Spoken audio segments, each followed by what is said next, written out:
Hey everybody, Orpheolus here with a speedrun of Xenoblade Chronicles Future Connected Sardii%.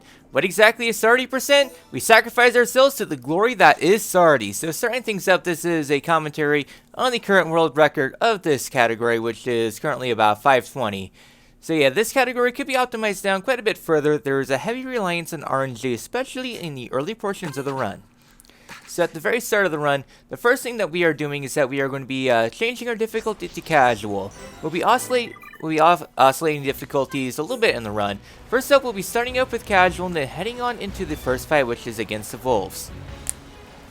This category was first started a few days ago and has heavily picked up a little bit, with there being 4 runs total this run so far, all of them being me, but who's counting? So yeah, so heading up here to the encampment here, we have ourselves Nene and Kino, who are in dire need to be rescued from Volffs.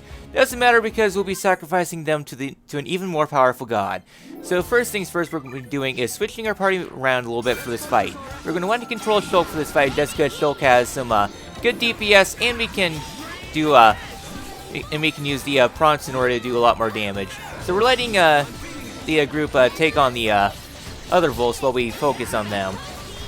However, the RNG really isn't the best. The Volffs really split up, which is really inopportune, but at least Nene got the one shot on the other Volff there, which is definitely a good thing, because that Volff can be a little bit of a pain, but yeah, not the greatest of the starts, but at least we got to get enough Volffs. A lot of the other Volffs I've been having were definitely a whole lot worse, so at least one good Volff is a good Volff.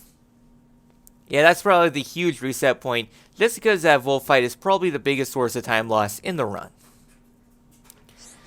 So with this all done, our next destination is going to be heading on over to the Cape. There's 2 pathways you can take. The faster pathway is just following this one. However, though, the 100% in me, muscle memory going down this pathway a lot. So yeah, the time loss isn't too absolute, it's just a preference. This pathway is a little bit safer because there's a lot more enemies that'll try to push you off. So yeah, so we're heading along this pathway, jumping a little bit because one of the perks you can do is that if you jump, you won't be knocked back when hit by an enemy, which will become prevalent here in a little bit.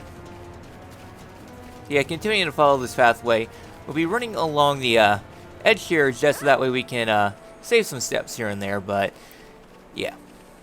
So heading on here, we're going to be doing another menu here. Here I kind of mess up the menu a little bit. We want to turn casual mode off. We want to be in normal mode because we are going to want to die here pretty soon to the almighty Sardii, who is the greatest god of all. And a sacrifice for the Sardii means future prosperity for all the kingdoms. So heading over here to Companion's Cape. The reason why we're going here is just because for story progression, because there is an NPC that blocks the pathway to the Sardiis until we have viewed this cutscene. So yeah, so not the greatest. I definitely messed up my menuing there, but it could be a whole lot worse. So now we're heading back to Junks and heading on into the next area here. So a little bit of a story rundown is that we were told that the Sardiis are lying outside this cave system here, which is guarded by a Nopon 10-2. This Nopon is going to be the huge choke point of the run, just because we got a button mash here quite a bit, and he's pretty much blocking the only pathway to the Sardiis. If there were a massive skip that lets us skip this Nopon, this category could be down to probably a couple minutes, if that.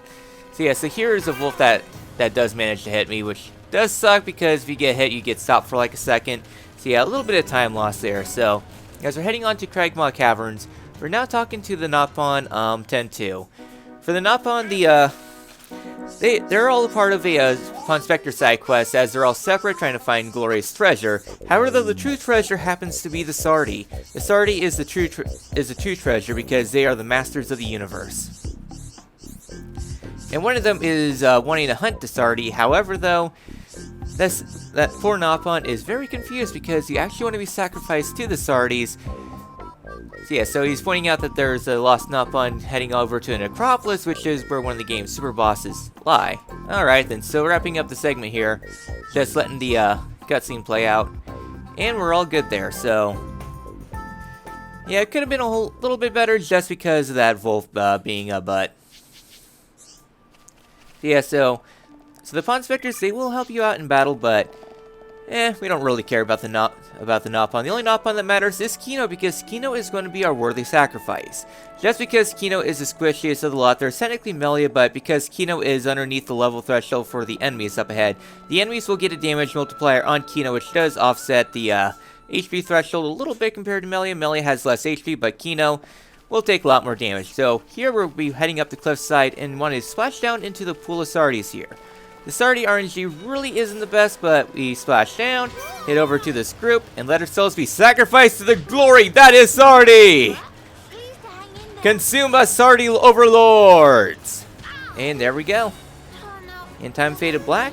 And there we go. So that is the world record of 520. Obviously a little bit of time save here and there, so hopefully you'll enjoy this, and happy April Fools!